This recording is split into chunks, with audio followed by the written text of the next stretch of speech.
Hello friends, welcome to SPC centre. This is Prashant Kumar. Friends, आज के इस वीडियो में मैं आप लोगों के साथ परफेक्शन आईएएस का 90 डेज प्लानर सीरीज के तहत इंडियन पॉलिटी का डे 2 में डिस्कस करूंगा। इसके पहले हमने इंडियन पॉलिटी का डे 1 डिस्कस कर दिया है और उसके पूर्व में मॉडर्न हिस्ट्री का डे 1 से लेकर डे 3 हमने डिस्कस कर दिया है। वो हमारे यूट्यूब चैनल प्लेलिस्ट में अवेलेबल है। यह 70वीं बीपीएससी के लिए महत्वपूर्ण सीरीज है। तो इंडियन पॉलिटी का डे 2 हम लोग डिस्कस करेंगे। डे 2 के अंतर्गत डीपीएसपी, मौलिक कर्तव्य और मूल संरचना से संबंधित प्रश्न इसमें सम्मिलित हैं।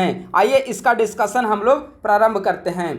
पहला प्रश्न है, राज्य के नीति निर्देशक सिद्धांतों के संदर्भ में निम्नलिखित कथनों पर विचार करें। कौन सा कथन सही है? सही कथन बताना है। पहला, राज्य के नीति निर्देशक सिद्धांत संवैधानिक निर्देश हैं जिन्हें राज्य को प्राप्त करने का प्रयास करना चाहिए। बिल्कुल सही है। दूसरा, ये कुछ अधिकार हैं जो न्यायालय के द्वारा लागू नहीं किए जा सकते हैं। बिल्कुल सही है। डीपीएसपी देश में राजनीतिक लोकतंत्र को बढ़ावा देते हैं। यह गलत है। अब देखेंगे कि राजनीतिक लोकतंत्र को बढ़ावा देते हैं मौलिक अधिकार, लेकिन डीपीएसपी जो है वह राजनीतिक लोकतंत्र के बजाय सामाजिक एवं आर्थिक लोकतंत्र को बढ़ावा देते हैं। तो इसका करेक्ट आंसर क्या हो जाएगा? कौन सा सही है? तो 1 और 2 सही है, यानी कि इसका आंसर हो जाएगा ए। अगला प्रश्न है, कथन और कारण के संदर्भ में दिया गया। ठीक है, कथन, डीपीएसपी के अधिकांश प्रावधानों के पीछे का दर्शन फाइवियन समाजवाद है। देखिए, फाइवियन समाजवाद जो है वह लोकतांत्रिक समाजवाद की भांति है, जिसमें धीरे धीरे क्रमवार रूप से समाजवादी प्रक्रिया को लाया जाता है, यानी कि समाज में बदलाव धीरे धीरे क्रमवार तरीके से लोकतांत्रिक साधनों के द्वारा लाया जाता है। ठीक है, तो फेबियन समाजवाद जो है एक लोकतांत्रिक समाजवाद का प्रक्रिया है। तो डीपीएसपी के अधिकांश दर्शन देखेंगे वह फेबियन समाजवाद का ही रूप है। कारण, हमारे संविधान ने निजी उद्यम और हित के दोषों को सामाजिक नियंत्रण और कल्याणकारी उपायों के द्वारा यथासंभव समाप्त करके व्यक्तिवाद और समाजवाद के बीच समझौता करने का प्रयास किया है। यह भी सही है। आंसर है इसका ए, यानी कि ए और आर दोनों सत्य हैं और कथन आर जो है वह ए का सही स्पष्टीकरण है। अगला प्रश्न है, निम्नलिखित कथनों पर विचार करें। कौन सा कथन गलत है? गलत कथन बताना है। संविधान के भाग 5 में अनुच्छेद 36 से 51 तक डीपीएसपी की चर्चा की गई है। गलत है। आप सभी जानते हैं कि डीपीएसपी का की चर्चा जो है भारतीय संविधान के भाग 4 में की गई है, ना कि 5 में। तो पहला स्टेटमेंट गलत है। दूसरा, डीपीएसपी का विचार आयरिश संविधान से प्रभावित है। बिल्कुल सही है। राज्य के नीति निर्देशक तत्व आयरलैंड से लिया गया है। डॉक्टर भीमराव अंबेडकर ने इन सिद्धांतों को संविधान की नई विशेषताओं के रूप में वर्णित किया है। यह भी सही है। तो कौन सा गलत है? केवल एक गलत है, यानी कि इसका आंसर हो जाएगा ए।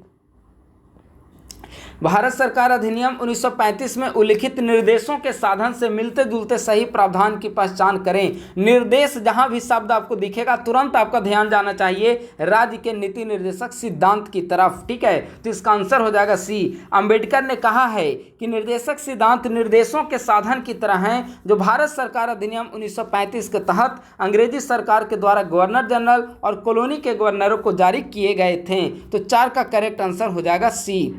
मौलिक अधिकार और राज्य के नीति निर्देशक तत्व के बीच सही अंतर की पहचान करें, यानी कि मौलिक अधिकार और राज्य के नीति निर्देशक तत्व के बीच क्या अंतर है।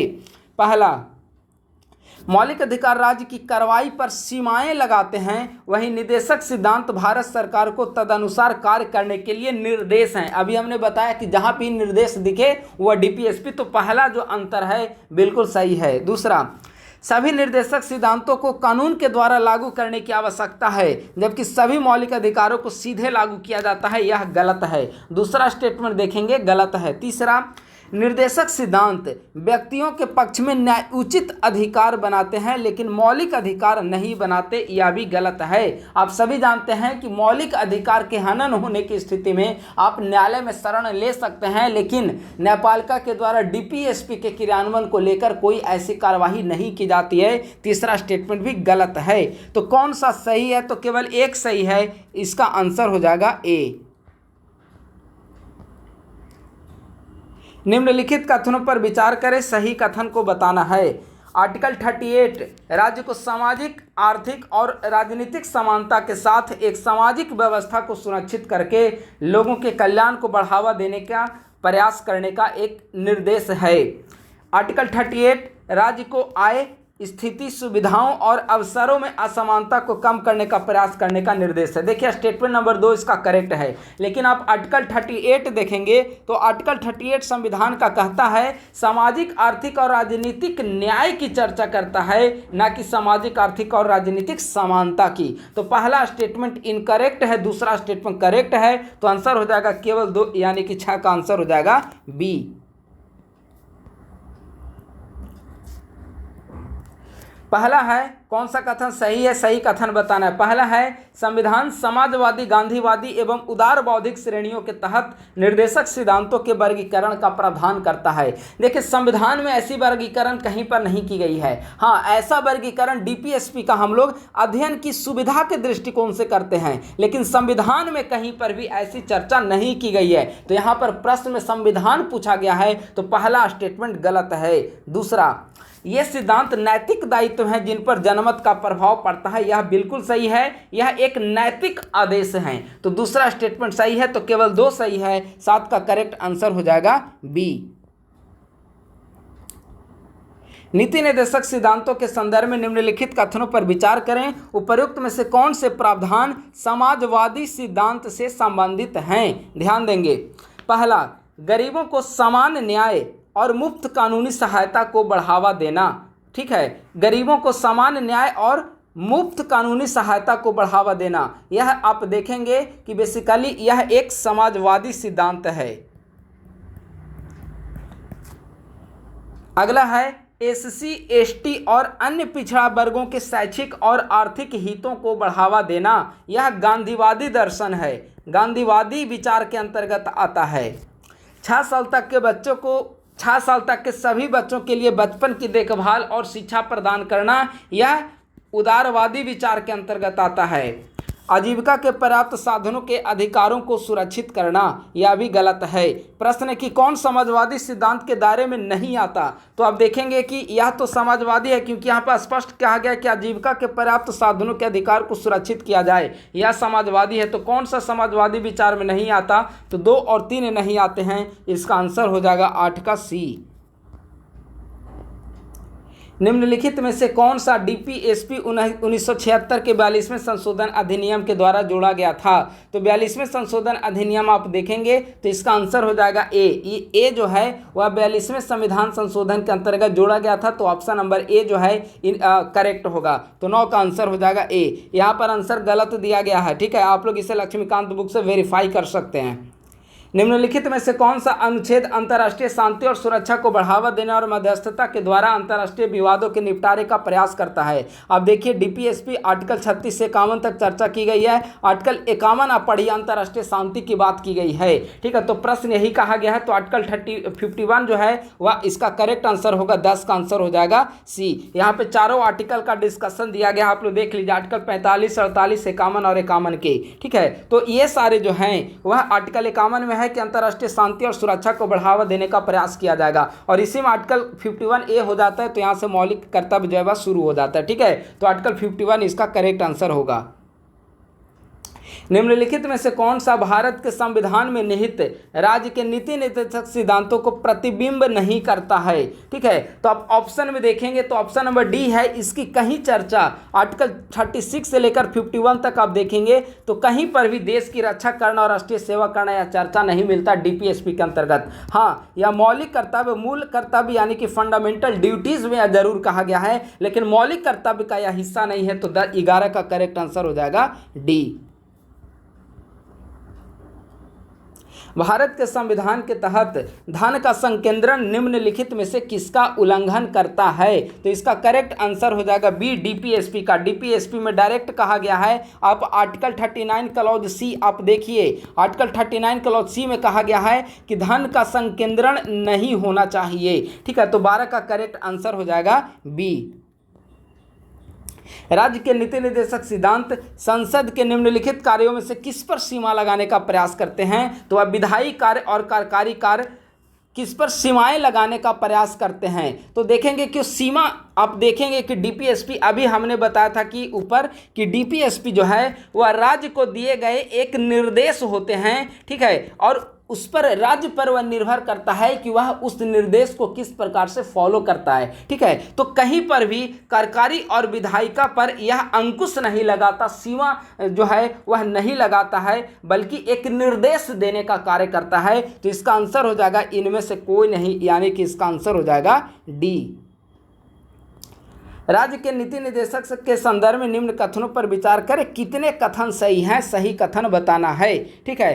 पहला स्टेटमेंट, वे घरेलू और विदेशी नीतियों में स्थिरता और निरंतरता की सुविधा प्रदान करते हैं, पहला सही है। वे न्यायिक समीक्षा की शक्ति का प्रयोग करने में अदालतों के लिए उपयोग हो सकते हैं, यह कथन जो है यह भी कथन सही है, क्योंकि यहाँ पे उपयोगी हो सकते हैं कहा गया, नहीं कि उपयोगी होंगे, ऐसा नहीं कहा गया, ठीक है।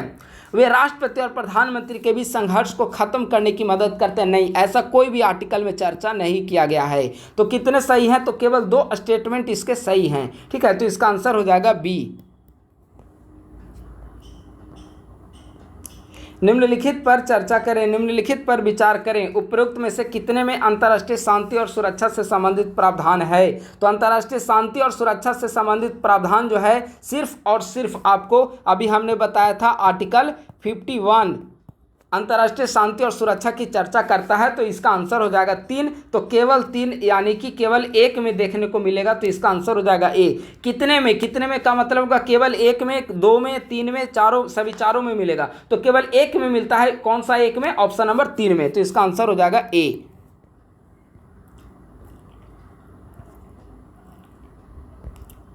निम्नलिखित कथनों पर विचार करें, ठीक है।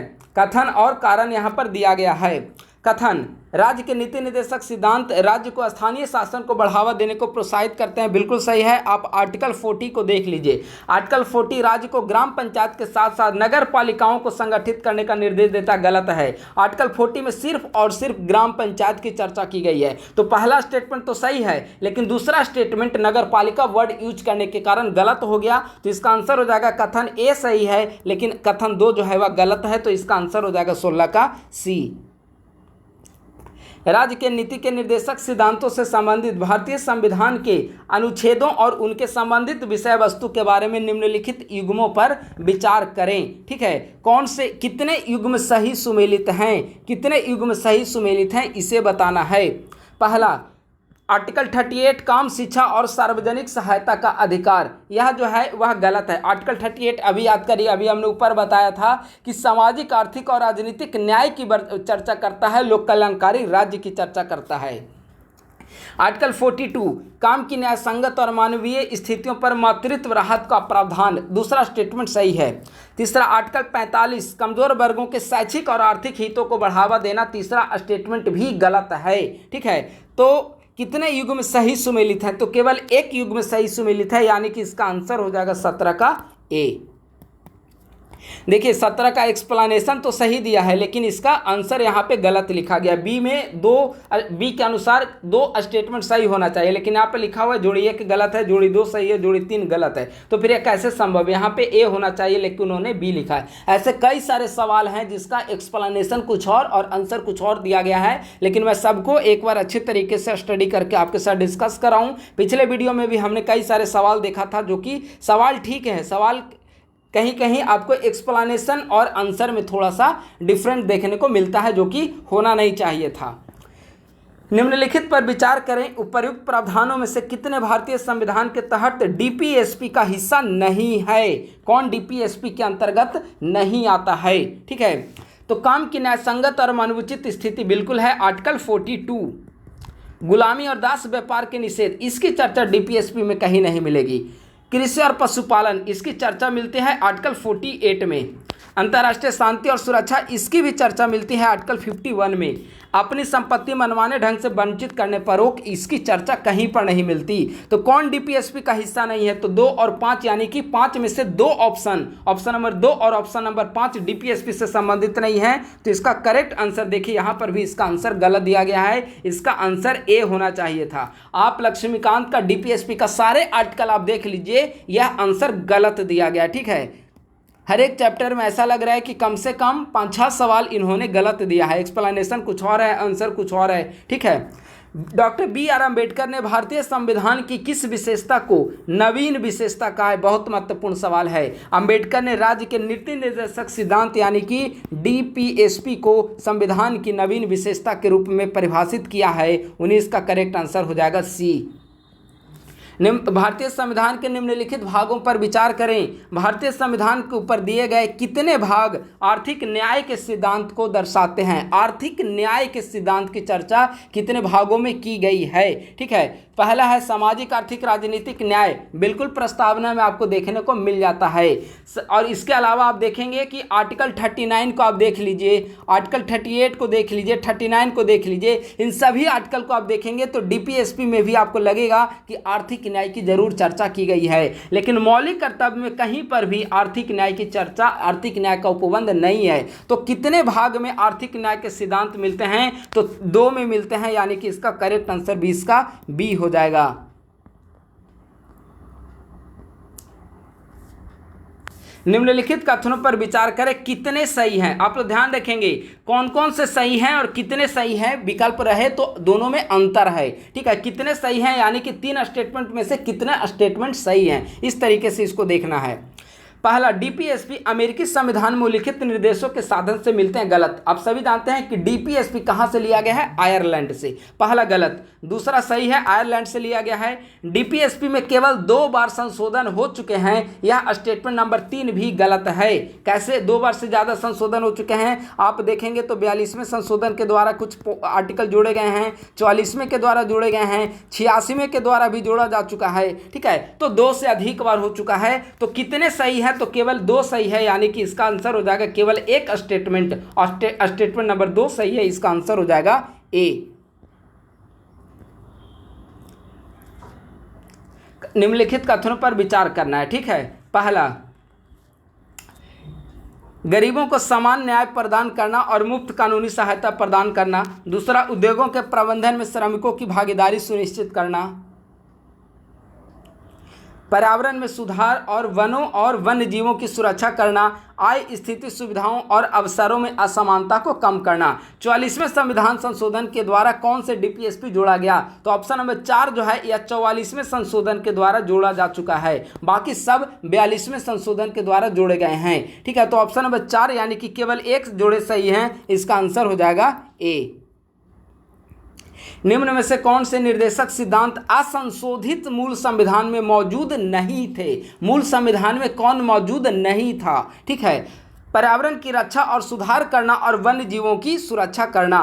पूरे देश में सभी नागरिकों के लिए एक समान नागरिक संहिता, या बिल्कुल आर्टिकल 44 में मूल संविधान में ही रहा है। ठीक है, और यह जोड़ा गया है 42वें संशोधन के द्वारा।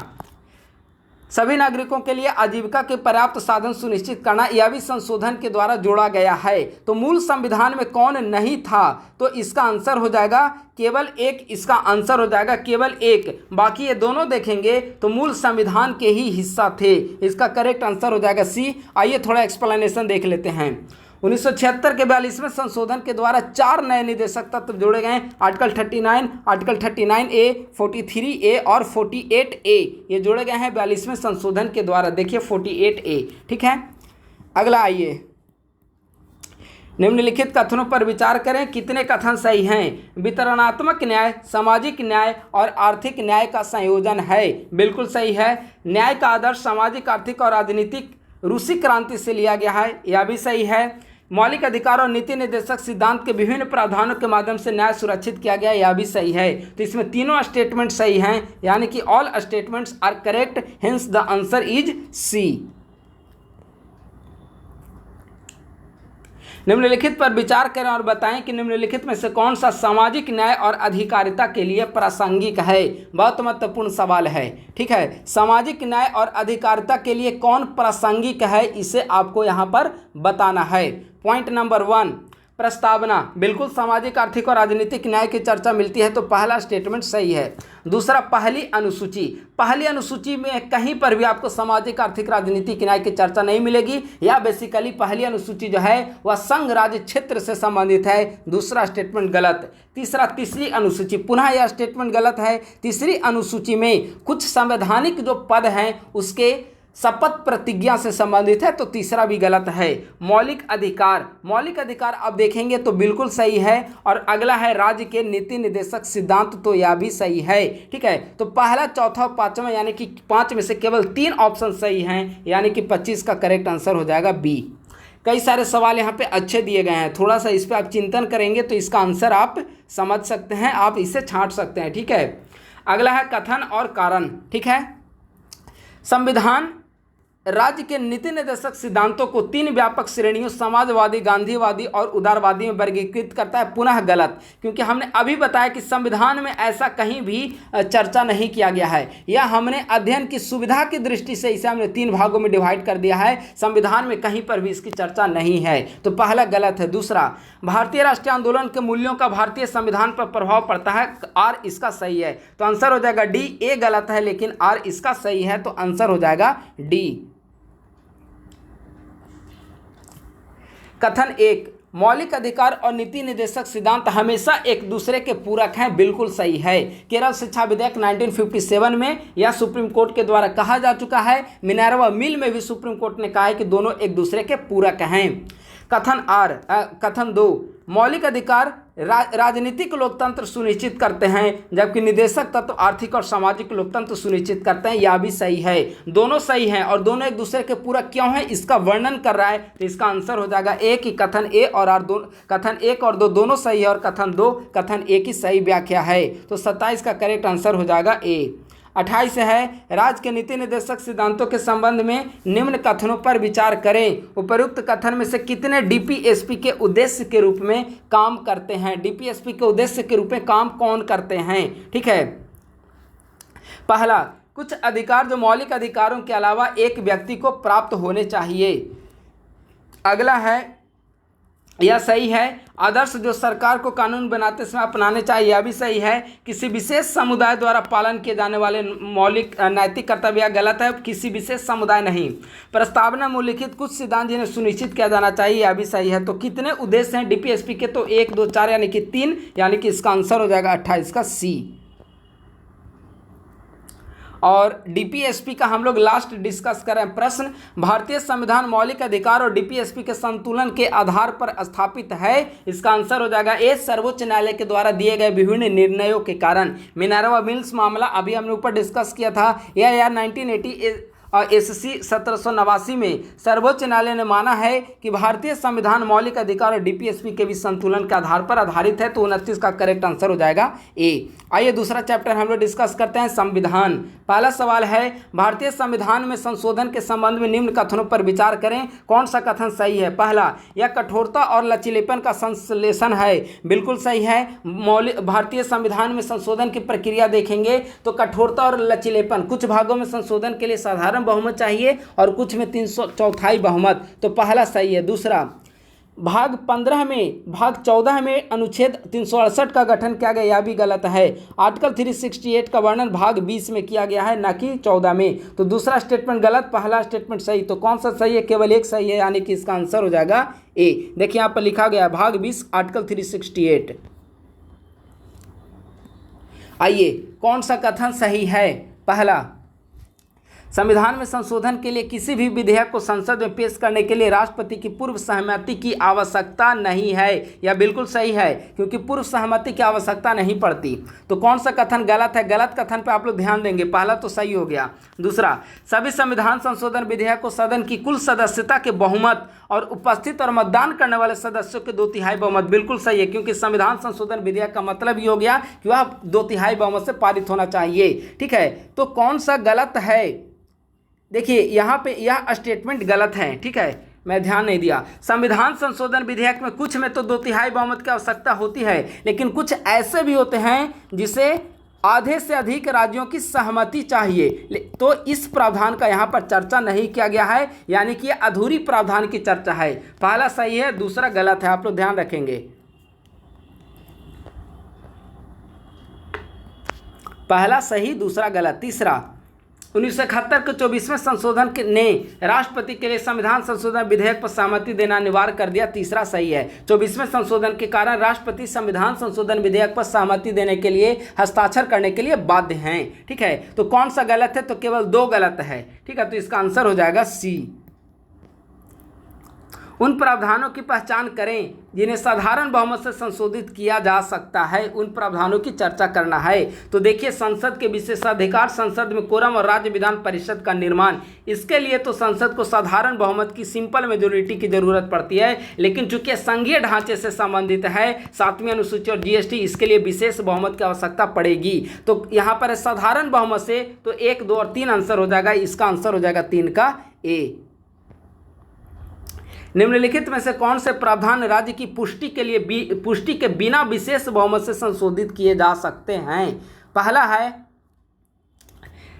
राष्ट्रपति का चुनाव और उसका तरीका। नहीं, राष्ट्रपति चूंकि इसके चुनाव और तरीका यह हमारे फेडरल स्ट्रक्चर, संघीय ढांचे से संबंधित है और इसके लिए राज्य की सहमति होना बहुत जरूरी है। ठीक है। दूसरा, मौलिक अधिकार और डीपीएसपी, इन दोनों में राज्य की सहमति के बिना संशोधन हो सकता है। ठीक है, तो केवल 2 और 3 में बिना राज्य की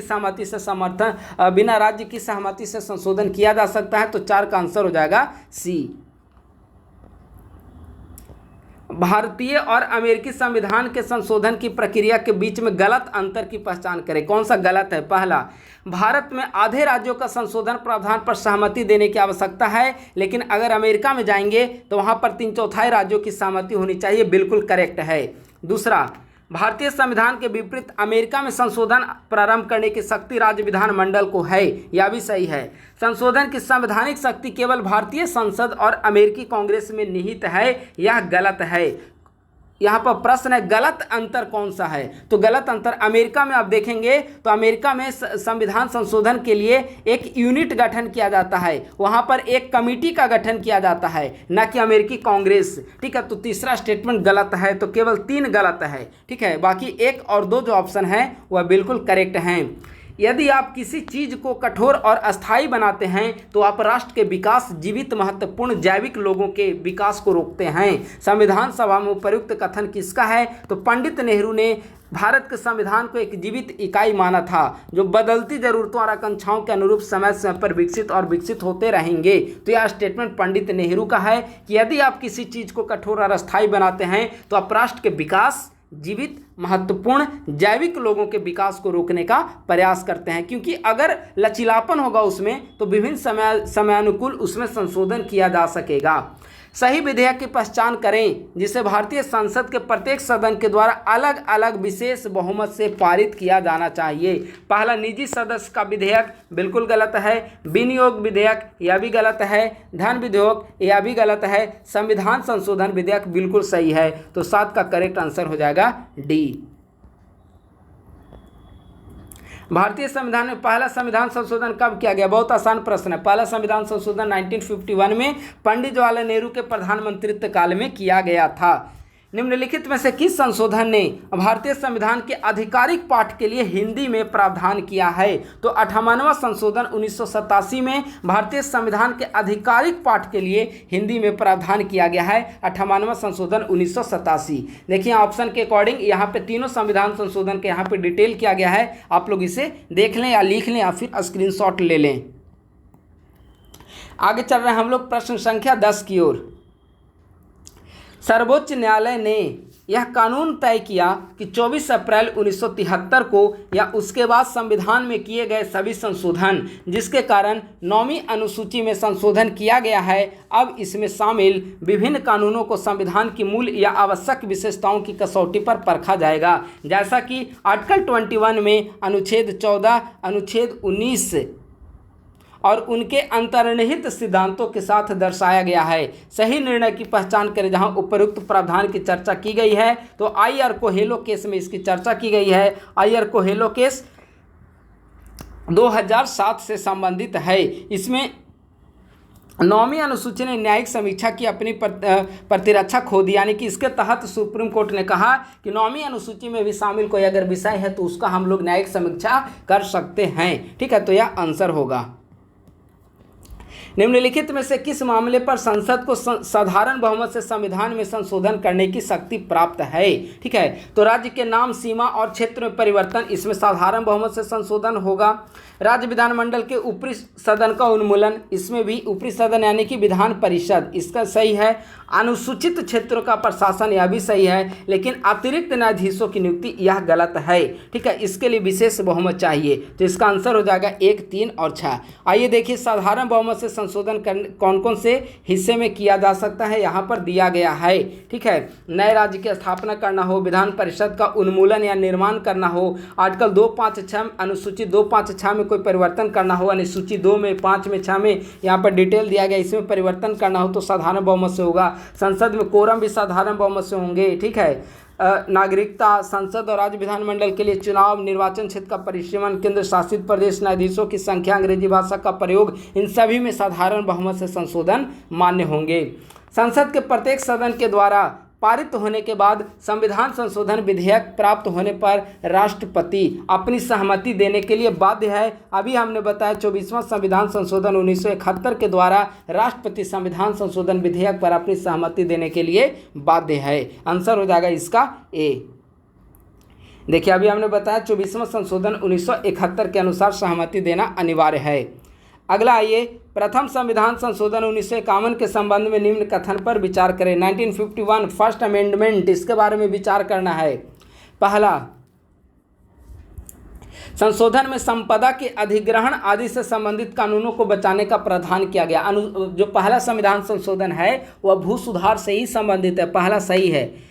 भूमि सुधार और इसमें शामिल अन्य कानूनों को न्यायिक समीक्षा से बचाने के लिए 9वीं अनुसूची जोड़ी गई, सही है। अधिनियम ने स्पष्ट किया कि राज्य व्यापार और राज्य द्वारा किसी भी व्यापार या व्यवसाय का राष्ट्रीयकरण या व्यापार या व्यवसाय के अधिकरण को उल्लंघन जैसे आधार पर मान्य नहीं है, यह भी सही है। और संशोधन के माध्यम से अनुच्छेद 31A और 31B जोड़े गए, यह भी सही है। तो उपरोक्त सभी सही है, 13 का करेक्ट आंसर हो जाएगा डी। ठीक है, देखिए यहाँ पे एक्सप्लेनेशन है, कथन 1, 2, 3, 4 सारे स्टेटमेंट इसके सही हैं।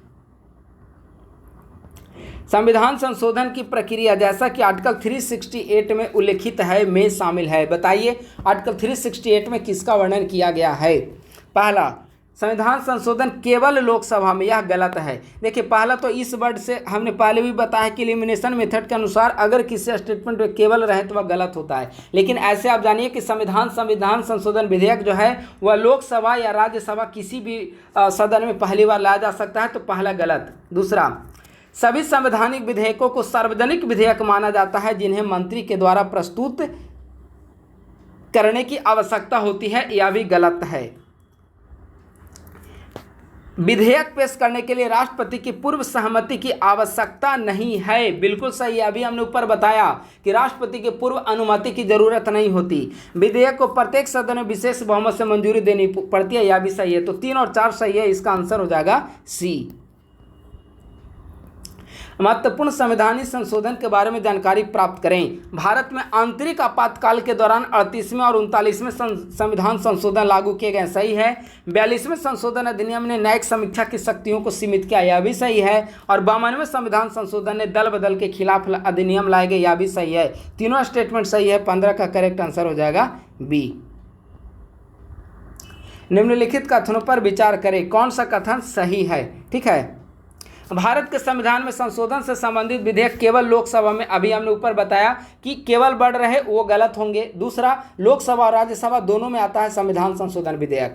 यदि ऐसा संशोधन संविधान के संघीय चरित्र में परिवर्तन करता है तो सभी राज्यों की सहमति आवश्यक है, गलत है। सभी राज्यों की सहमति नहीं, बल्कि आधे या आधे से अधिक राज्यों की सहमति होनी चाहिए, ना कि सभी राज्यों की सहमति। और सभी राज्यों की सहमति संभव ही नहीं है। हो सकता है कि केंद्र में भाजपा की सरकार हो, विभिन्न राज्यों में कांग्रेस की सरकार हो, तो वह कैसे सहमति देंगे? पॉसिबल भी ही नहीं है। इसीलिए संविधान विशेषज्ञों ने ऐसा आधे से अधिक राज्यों की सहमति शामिल किया है। तो पहला और दूसरा दोनों गलत है इसका आंसर, तो न तो 1 सही है न तो 2 सही है, यानी कि 16 का आंसर हो जाएगा डी। संविधान संशोधन के संबंध में निम्न कथन पर विचार करें, कौन सा कथन गलत है। गलत कथन पर यहाँ पर चर्चा करनी है। राज्यों को संशोधन आरंभ करने का अधिकार नहीं है, बिल्कुल सही है। केवल लोकसभा और राज्यसभा ये काम कर सकते हैं, राज्य नहीं कर सकता। संविधान संशोधन के संबंध में विवादों को हल करने के लिए संसद की संयुक्त बैठक क्या गलत है। संसद की संयुक्त बैठक संविधान संशोधन विधेयक के संदर्भ में नहीं आ सकता, बल्कि साधारण विधेयक पर कोई विवाद हो वहां पर लाया जाता है। तो दूसरा गलत है, पहला सही है। यदि विधेयक संघीय प्रावधान में संशोधन करना चाहता है तो इसे आधे राज्यों की विधानसभाओं के द्वारा साधारण बहुमत से अनुसमर्थित किया जाना चाहिए, यह भी सही है। तो कौन सा गलत है, केवल 2 गलत है। इसका आंसर हो जाएगा 17 का बी। चलिए 2 चैप्टर खत्म हो गए। आज का लास्ट चैप्टर हम लोग डिस्कस करते हैं मूल संरचना। इससे भी 6-7 सवाल हैं, हम लोग जल्दी सा देख लेते हैं। भारत के संविधान के मूल संरचना का सबसे अच्छा निहितार्थ क्या है, यानी कि मूल संरचना की क्या परिभाषा है। आप ऑप्शन देखिए और खुद ही बताइए कि इसका करेक्ट आंसर क्या होगा। सबसे इसका बेहतर आंसर जो है मूल संरचना की डिफिनीशन, वह है ऑप्शन नंबर ए। संविधान की कुछ ऐसी विशेषताएं जो इतने मूल और अनिवार्य रूप से महत्वपूर्ण हैं कि हम उन्हें निरस्त नहीं कर सकते, हम यानी कि पार्लियामेंट उसे निरस्त नहीं कर सकता। वे दीर्घकालिक महत्व के विषय हैं और वे संविधान की पूंजी हैं। ठीक है, तो पहला इसका आंसर होना चाहिए, लेकिन इसका आंसर दे दिया है डी, जो कि प्योरली रॉन्ग है। कल भी हमने डिस्कस किया था, उसमें लगभग 5 सवाल रॉन्ग थे और आज भी 5 से 6 सवाल इरर हैं। लेकिन आप लोग इरर पे नहीं, प्रश्न और ऑप्शन के अकॉर्डिंग सही आंसर लाने पे आप ध्यान दीजिए। गलत हो सकता है, टाइपिंग मिस्टेक हो या फिर उनका कोई अपना इशू अलग छोड़िए उसे। ठीक है, इसका करेक्ट आंसर ए हो जाएगा, ऑप्शन डी नहीं। तो 1 का करेक्ट आंसर होगा ए। भारत के संविधान के संशोधन के संबंध में निम्न कथन पर विचार करें, कौन सा कथन गलत है। ठीक है, तो गलत कथन कह रहा है, पहला, राज्यों में संशोधन शुरू करने का अधिकार नहीं है, बिल्कुल सही। अभी हमने बताया केवल लोकसभा और राज्यसभा राज्यों में संविधान संशोधन विधेयक पेश कर सकती है। अगला ऑप्शन नंबर 2 देखिए, संविधान संशोधन के बारे में विवादों को हल करने के लिए संसद की संयुक्त बैठक। अभी हमने बताया कि संसद की संयुक्त बैठक जो है सिर्फ और सिर्फ साधारण विधेयक जैसे मामलों पर आ सकता है, संविधान संशोधन पर नहीं। तो दूसरा गलत।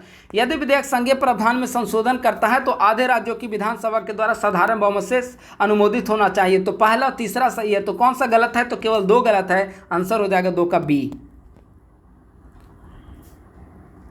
चलिए ऑप्शन इसका 3 देखिए, थोड़ा मर्ज कर दे रहे हैं। ठीक है, संविधान के निम्नलिखित में से किस प्रावधान में संशोधन के लिए राज्यों के विधानमंडल के द्वारा अनुमोदन की आवश्यकता होगी। तो ऐसे प्रावधान जो कि हमारे संघीय ढांचा को प्रभावित करते हैं, संघीय ढांचा को प्रभावित करेंगे, उसमें पड़ेगा राज्यों की सहमति की जरूरत पड़ेगी। ठीक है, तो ऑप्शन नंबर इसका डी करेक्ट आंसर हो जाएगा। अब यहाँ पर सवाल है कि आखिर ऐसे कौन कौन से प्रस्ताव हैं जिस पर राज्यों की विशेष राज्यों की सहमति चाहिए। तो यहाँ पर दिए गए हैं, चाहे वह सेंटर स्टेट रिलेशन हो, सुप्रीम कोर्ट में बदलाव हो, राष्ट्रपति की चुनाव निर्वाचन प्रक्रिया में बदलाव हो, या फिर संसद में राज्यों का प्रतिनिधित्व, स्वयं आर्टिकल 368 में संशोधन हो, केंद्र संबंध विधायी शक्तियों के बीच का कोई संशोधन करना हो, तो इन सब के लिए विशेष बहुमत की जरूरत पड़ती है। मूल संरचना से संबंधित कौन सा कथन सही है, बताइए। मूल संरचना के बारे में कौन सा सही है। तो न तो सर्वोच्च न्यायालय और नहीं संसद ने मूल संरचना को परिभाषित किया, बिल्कुल सही है। आप न तो सर्वोच्च न्यायालय ने अभी तक इसे डिफाइन किया, डिफरेंट केस में डिफरेंट वाद के जरिए उसने डिफाइन किया, लेकिन अभी तक मूल अधिकार मूल जो ढांचा है वो पूरी तरीके से डिफाइन नहीं है। तो ऑप्शन नंबर डी इस पर फिट बैठ रहा है आंसर ऑप्शन के अकॉर्डिंग। ठीक है, संसद के पास आर्टिकल 368 के तहत मौलिक अधिकारों को निरस्त करने का कोई अधिकार नहीं है। क्यों? क्योंकि संविधान के मूल ढांचे के हिस्सा है और मूल ढांचे में संसद भी संशोधन नहीं कर सकती। क्यों? क्योंकि केशवानंद भारती मामला ऐसा निर्णय सुप्रीम कोर्ट के द्वारा दिया गया। कब आया केशवानंद? 1973 में। देखिए यहाँ पे स्पष्ट उल्लेख किया गया है। सर्वोच्च न्यायालय के 42वें संशोधन 1976 के एक प्रावधान को अमान्य घोषित कर दिया, क्योंकि इसने मौलिक अधिकारों में संशोधन करने के लिए आर्टिकल 368 के दायरे को इस आधार पर बढ़ा दिया था कि, इसका आंसर हो जाएगा सी, संशोधन ने संविधान की एक बुनियादी विशेषता को निरस्त कर दिया था। इसका आंसर करेक्ट हो जाएगा सी। चलिए इसको मैच करना है, बहुत आसान प्रश्न है, आप लोग मैच करिए। देखिए सबसे पहले अगर ये जो है सारे जो दिया गया है वह मौलिक अधिकार एवं सुप्रीम कोर्ट, संसद और सुप्रीम कोर्ट के भी जो विवाद हुए हैं उससे रिलेटेड है। ठीक है, जैसे सबसे पहले शंकरी प्रसाद मामला 1951 में आता है, जिसमें सर्वोच्च न्यायालय ने कहा कि संसद जो है मौलिक अधिकार में संशोधन कर सकती है। एक आंसर हो जाएगा 4। लेकिन इसी समय गोलकनाथ मामला आ जाता है, तो गोलकनाथ मामला में सुप्रीम कोर्ट ने स्पष्ट कहा कि संसद जो है वह मौलिक अधिकार में संशोधन नहीं कर सकती। तो इसी के तुरंत बाद एससी के निर्णय को पलटने के लिए 24वां संविधान संशोधन सुप्रीम कोर्ट के द्वारा संसद के द्वारा लाया गया। कब? 1971 ईस्वी में। ठीक है, तो 1971 24वां संशोधन, बी का आंसर हो जाएगा 3, बी का 3। ठीक है, तो 71 में लाया गया। इसके बाद फिर आप देखेंगे कि केशवानंद भारती मामला चलता है, फिर इंदिरा गांधी मामला आता है, फिर वामन राव मामला आता है। इंदिरा गांधी मामला जो है बेसिकली इंदिरा गांधी के चुनाव से संबंधित है, जिसमें उन्होंने अपना जो प्रधानमंत्री का चुनाव हुआ था उसको उन्होंने सुप्रीम कोर्ट में चैलेंज दिया था। इलाहाबाद हाई कोर्ट ने खारिज कर दिया था, तो उसको सुप्रीम कोर्ट में चैलेंज किया गया था। तो सी का आंसर हो जाएगा 1 1975 में आया था। तो अब आंसर मिल जाना चाहिए 4 3 1। स्वाभाविक है कि डी का 2 होगा आंसर। 4 3 1 2 1 2 यानी कि 7 का करेक्ट आंसर क्या हो जाएगा? बी। और आज का हम लोग लास्ट सवाल डिस्कस कर रहे हैं और यह थोड़ा सा लेटेस्ट सवाल है। उम्मीद है कि आप लोग इसे परिचित होंगे। संविधान के निम्नलिखित संशोधनों में किस संशोधन के लिए राज्यों के विधानमंडलों के द्वारा अनुसमर्थन की आवश्यकता थी? कुल मिलाकर अगर आप यह स्पष्ट करते हैं कि किस संविधान संशोधन के जरिए हमारा फेडरल स्ट्रक्चर प्रभावित हो रहा था, जिसमें फेडरल स्ट्रक्चर संघीय व्यवस्था प्रभावित होगी, उसी में समर्थन राज्यों के विधानमंडल के समर्थन की आवश्यकता होगी। तो 101वां संविधान संशोधन जो कि जीएसटी से संबंधित है, टैक्स कलेक्शन से संबंधित है, वह हमारा फेडरल स्ट्रक्चर को प्रभावित कर रहा था। क्यों? क्योंकि इसका मतलब हुआ, जीएसटी का मतलब एकीकृत कर व्यवस्था। ठीक है, तो यह संघीय व्यवस्था को प्रभावित कर रहा था, इसीलिए आधे राज्य से अधिक राज्यों के विधानमंडल की अनुसमर्थन की आवश्यकता हुई।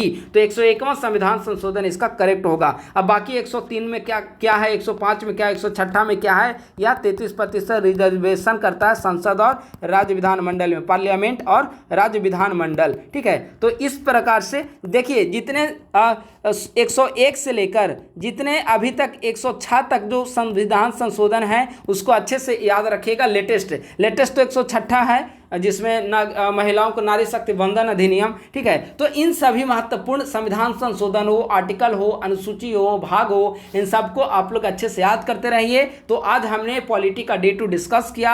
इसके बाद एक नए सब्जेक्ट, सारे सब्जेक्ट को धीरे धीरे डिस्कस कर दिया जाएगा। ठीक है, तो समय लग सकता है, लेकिन सारे सब्जेक्ट को हम लोग कोशिश करेंगे कि जो महत्वपूर्ण टॉपिक हो, जहाँ से पूछे जाएं, उसको हम लोग सीरियसली अच्छे तरीके से कंप्लीट कर लें। और जो थोड़ा सा ईजी टॉपिक हो, जहाँ जो मतलब जहाँ से सवाल कम पूछे जाते हो, उसे बाद में किया जाएगा। ठीक है, तो उम्मीद है कि आप लोगों को ये सीरीज पसंद आ रहा होगा। आप लोग काफ़ी जोर शोर से तैयारी में भी लगे हुए होंगे और इसे मिस नहीं करें। जितने डिस्कस किए जा रहे यूट्यूब चैनल पर वीडियो, उन सभी को रेगुलर अच्छे तरीके से देखते रहें और अपनी पढ़ाई को धार देते रहें। तो बस आज के वीडियो में इतना ही। अगर आप लोग हमारे यूट्यूब चैनल पर नए हैं तो हमारे टेलीग्राम ग्रुप @ISPC सेंटर को आप लोग जरूर ज्वाइन कर लें। हमारे यूट्यूब चैनल को सब्सक्राइब कर लें और अपने दोस्तों के साथ भी इस लिंक, यूट्यूब चैनल का लिंक और टेलीग्राम चैनल के लिंक को साझा करें। धन्यवाद, थैंक यू सो मच।